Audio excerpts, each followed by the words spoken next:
me, Tony B, another successful ladies' night out. This is a rare opportunity to catch the man who was the vision and the force behind bringing these concerts here to the Chirwa Center in the first place. Doesn't do a lot of interviews. Has been doing things in the community though for years, and I mean that literally.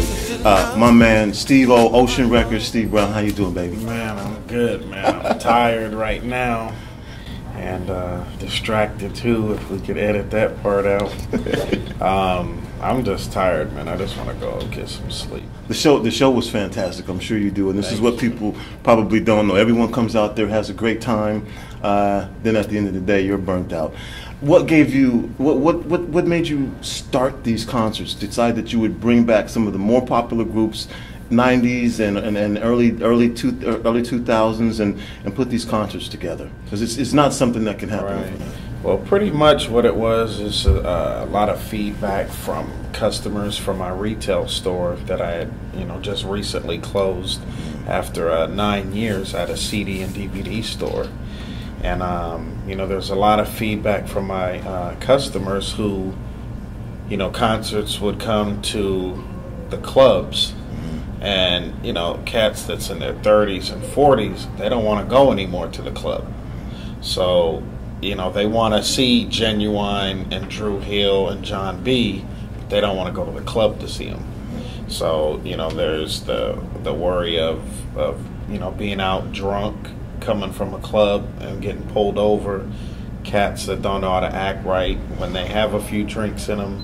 So, I mean, it really just boiled down to taking what everyone wanted and making a much more, major production out of it, while keeping the price down. I mean, you just have Blackstreet, 112 next after 7 and Color Me Bad, and the tickets range $22 to $60. Yeah. So, a lot of times you'd go see one artist in the nightclub and pay $30 to see them. Or there'd be a concert at a certain venue, 1-2 acts, $40, $50, $60. So we're making it into a festival, and that's what the vision is. I mean, basically, what we wanted to do is go beyond what everybody else was doing, and that's what it started as, and I think it's worked. Because I mean, you're not going to get 5 acts that are headliners, couple solid opening acts, a comedian, for $22 to start.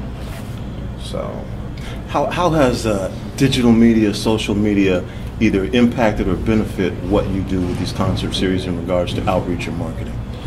Well, with the use of Facebook and Twitter, if you build your list up and get it going, the more you use that, the less you have to use street promotions, the less you have to use radio promotions.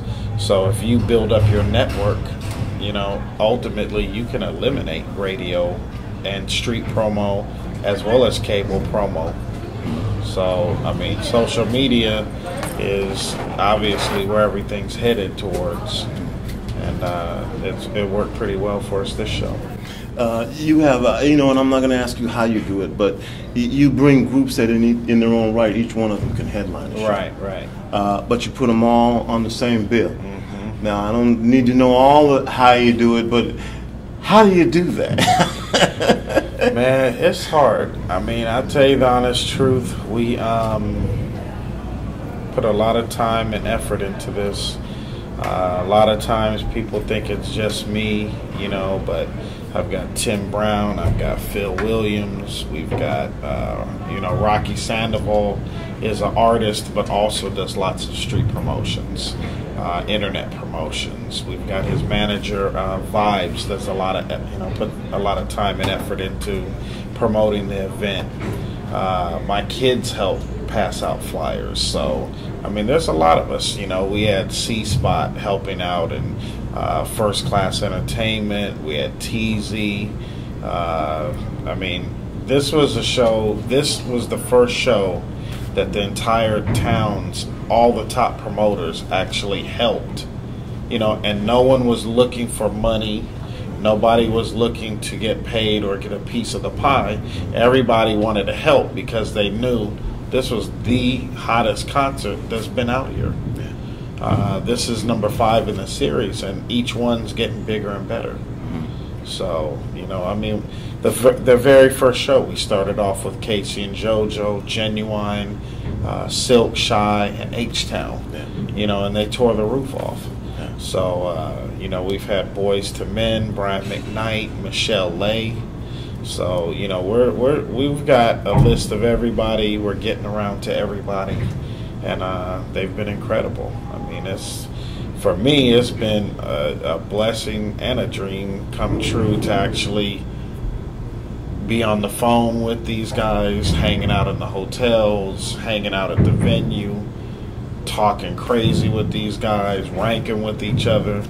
And, you know, we met up with RL from Next last night in Seattle, and immediately him and Phil and Tim and me start going at it, ranking for almost an hour straight, which is where we left off when we was in Stockton.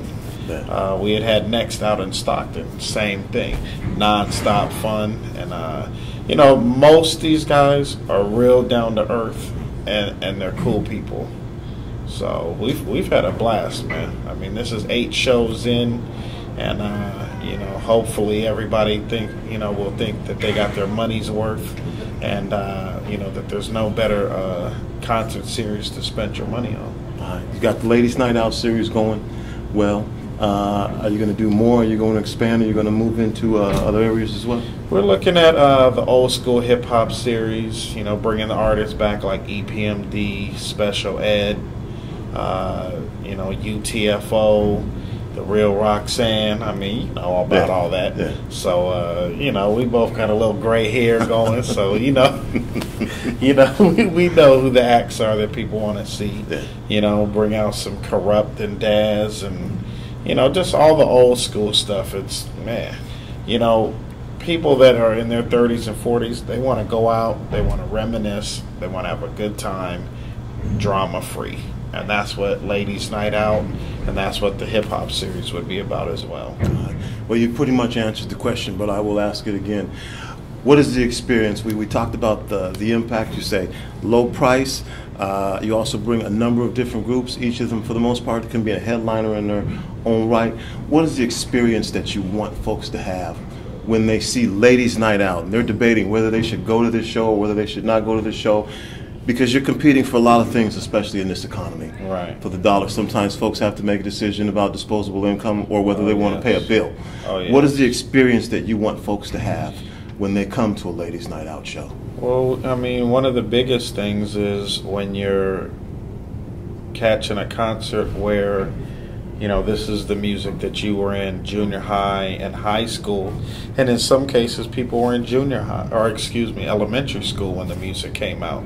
I've heard people say that they, you know, were in the 5th grade when they first heard, you know, a certain song.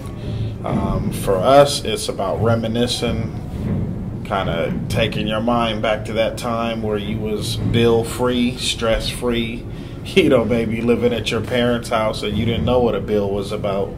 So, you know, when people are out there in the audience and they got their hands up, you know, going side to side, you know, I mean, for me, I think they're, you know, in their mind going back to when they was a kid.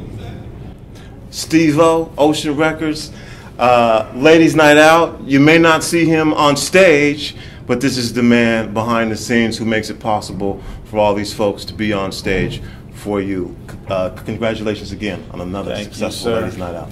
And I also want to say what's up to my team. We got Tim Brown, Phil Williams, Rocky Sandoval, Vibes, all the Seattle promoters, the DJs, our official DJ, Funk Daddy, you know, and of course Tony Benton over here, you know, and most importantly, everybody that comes to the shows, we appreciate it.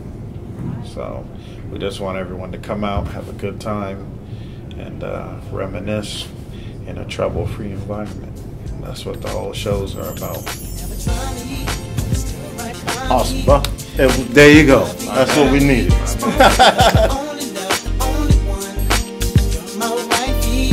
Make my life complete, sweet, but you know when the flip is